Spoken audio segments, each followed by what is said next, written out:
Hi everyone. Today I'm going to show you some straightforward steps to troubleshoot your computer, especially if it is completely unresponsive when you press the home button. Before you rush to get it repaired, there is a chance you can fix it yourself. And even if you cannot, you will at least have a better idea of where the problem lies. So, where should you start? Step 1. First, when you plug in the power and press the power button, do you see any charging lights? Can you hear the fan running?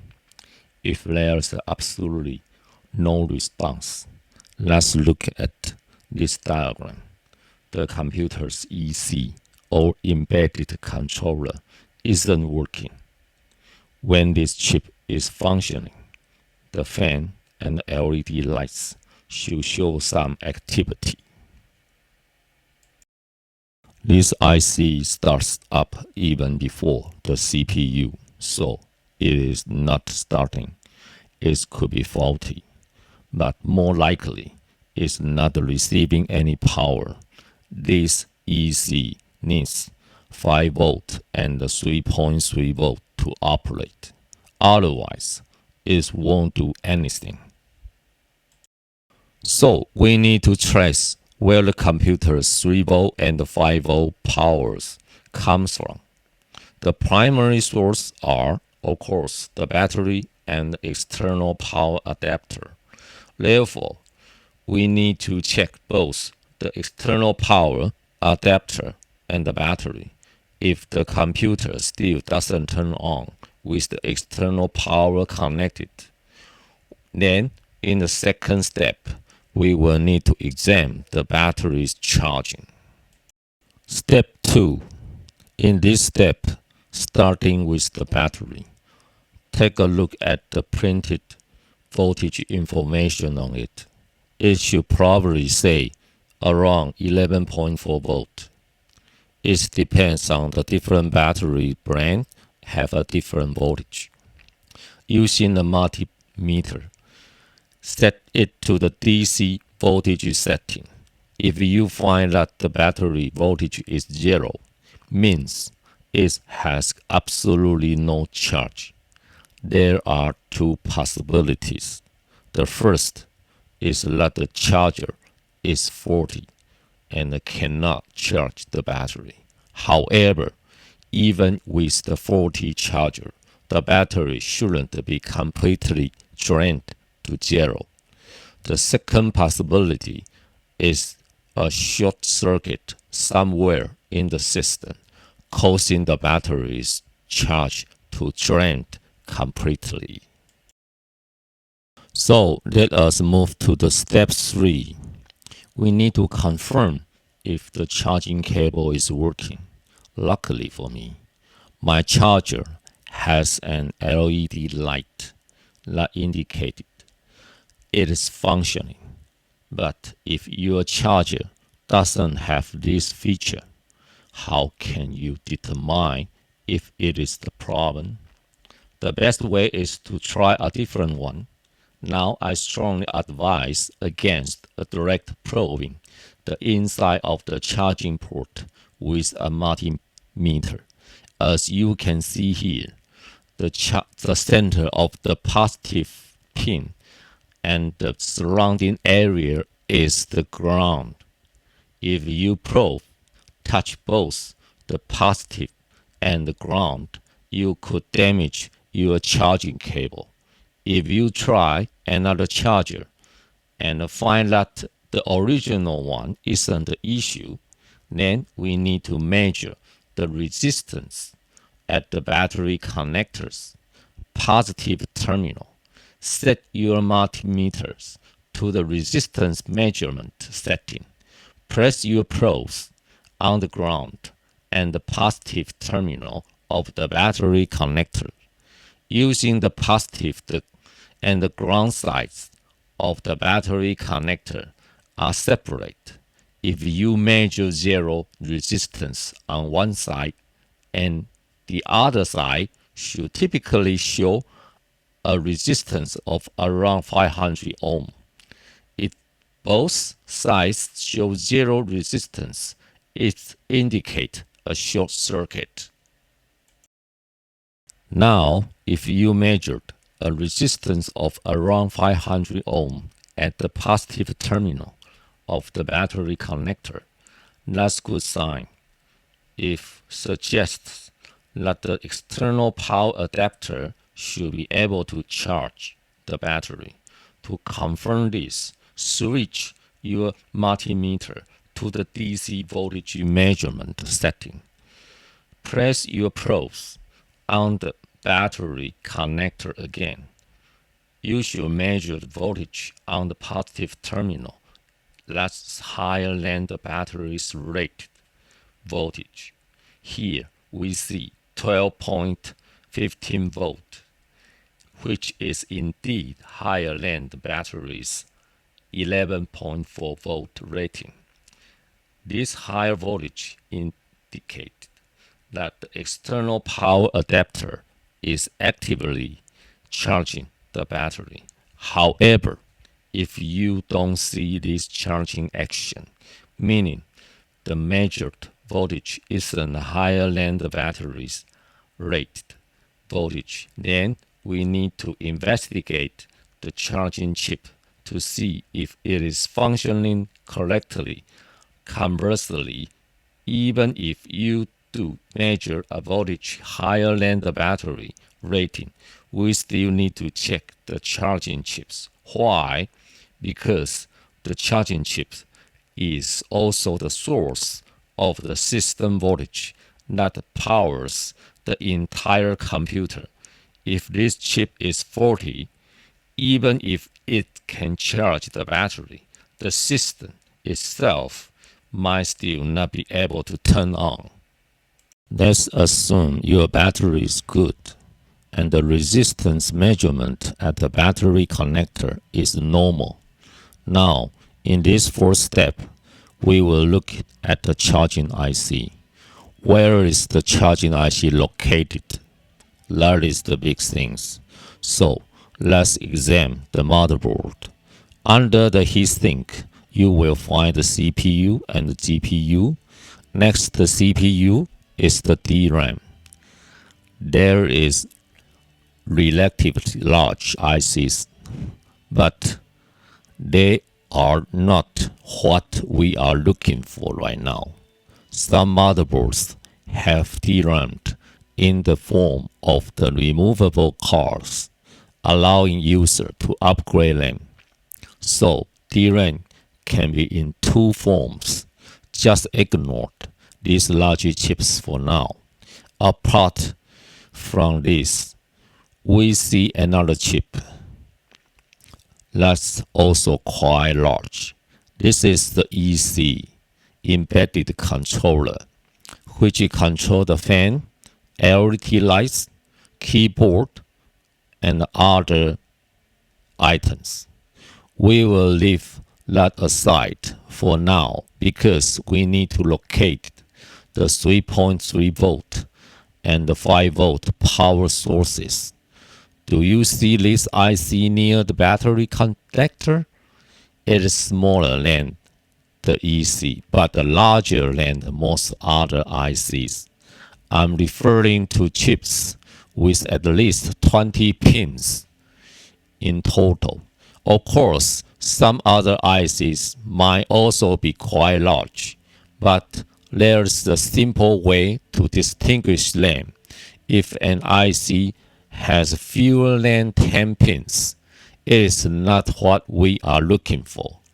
We need to focus on those with at least 20 pins. When you find such an IC, write down text printed on it.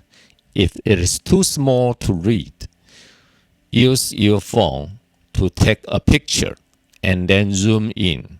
You should be able to see the label. The next step is go to online and find the pinned out diagram for this IC. In my case, the IC is an Interseal ISL 95522AH. A quick online search brings up its datasheet. This IC's diagram shows that the power front, the external adapter, and the battery converge at these ICs to form a 5-volt system power supply. Pay attention to the red circuit I have drawn. If this transistor short circuits, the battery's power can also float through this path, draining it completely. That's the path indicated by the red arrow. Normally, the power flow is as shown by the blue arrow. The external power adapter charges the battery through this circuit. If the entire path short circuits, there will be no 5-volt output. So, finding the datasheet for the IC is crucial. This system power is the source of the power for the entire motherboard. The battery and the external power meet here, generating the 5-volt system power, and is also charged the battery. Now we were just talking about the battery connector.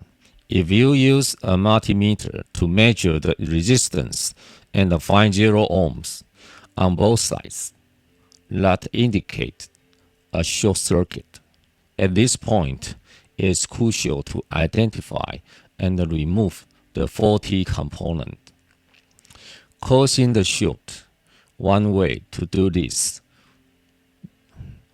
so it carries some risk due to the near zero resistance potentially generating a lot of heat, is to use a power supply to directly power the two sides of the battery connectors. A safer approach is to remove non-essential components like the computer's hard drive, battery, and external power. If the DRAM is removable, take that out too. Then set your power supply to a relatively safe starting voltage. For example, 1 volt, even lower. And carefully touch the various ICs. Pay close attention to any IC that feels unusually hot. If you can touch the hot spot with the interstitial circuit diagram for your charging IC, you will likely find the failed component. If removing these faulty parts allow you to measure a resistance of around 515 ohm, that's a good sign. Of course, even if you resolve the short circuit, if the original battery was the cause, you will still need to replace it with a new one. In my demonstration here, I'm applying an output voltage around 1 volt to the battery connector. When you apply this voltage, make sure the positive terminal of your power supply is connected to the positive terminal of the battery connector, and the negative to the negative. Keep the close eye on the current reading on your power supply. If the current is below 1 amp, you might not be able to easily feel which component on the motherboard is getting hot. In that case, gradually increase voltage to around 2 volt, checking it carefully as you go. Be extremely cautious about increasing the voltage too quickly, as a short circuit can cause component to heat up rapidly, often exceeding 100 degrees, and you could hurt yourself. Applying a low voltage initially will result in less current leakage and less heat generation. Make it safer to pinpoint the short. There's another crucial point regarding your power supply. Remember to set the current limit. A common setting is 3 amp as a safety constraint. Of course, you absolutely must start reading your power supply's manual to understand its maximum current capacity.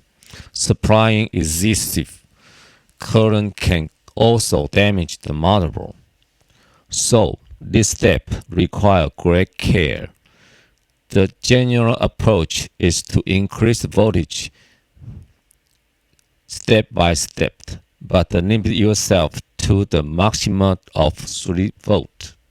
Now, I need to be very clear here. I cannot guarantee that your actions will not damage the entire motherboard. You must be prepared for the worst case scenario and understand the risk involved. I don't want you to perform these steps and end up losing your entire motherboard. It's important to know that when dealing with shorted motherboard, the original manufacturing typically solution is to simply replace the entire board with a new one. This represents the worst possible outcome, so please proceed at your own risk and be fully aware of the potential of damage. Let us go to the step 5. In this step, we still focus on the charging IC and then we go to the power management IC. So here is the diagram which illustrates the typical power flow on the motherboard. On the left side of the diagram, you can see how the external power and the battery power converge at the charging IC. Beyond looking for the short circuits here, we also want to observe whether the external power, in my case 19 volt, is reaching the charging IC, and if the battery's power is also getting to the IC. To determine this, we need to connect the battery to its connector and plug in the power adapter. Then, using your multimeter set to DC voltage, carefully measure the voltage across each of the positive components surrounding this charging IC. Moving in clockwise direction, you will likely get a variety of voltage readings. Note them down and see if you can find the voltage coming from the power adapter, the voltage from the battery, and importantly, if the IC is generating its expected output voltage like 5 volt. In my major example, using another older computer for reference, I found that there was no voltage coming from the 20 volt external power adapter. I only measured the battery voltage, which was around 10 volt. This clearly indicated that the external power isn't getting through. There is a break in the circuit somewhere between the external power connector and the charging IC. If you encounter this situation, the first thing you should check is the fuse located along its path. Look closely at the component marked on the printed circuit board near the external power connector. You will often find a component labeled with the letter F. It is usually a very small part. Measure the resistance across its two ends. If you get an open circuit reading often displayed as OL on your multimeter, then this fuse has likely blown and need to be replaced. At this point, you should have a good idea of where the problem might be. If it is a faulty power cable, simply replace it. If the battery has absolutely no voltage, then check the motherboard for the short circuit. If a short circuit is present, it is often best to replace both the motherboard and the battery. I know many computer companies sell parts to customers, offering repair alternatives, so you can consider purchasing those. However, if you are interested in further investigation, please continue watch my video. Let's go back to the system diagram. Assuming everything on the left side check out, the 19-volt power is coming in. The battery has a normal voltage, and the charging IC has a power output. Then the charging IC is likely working correctly.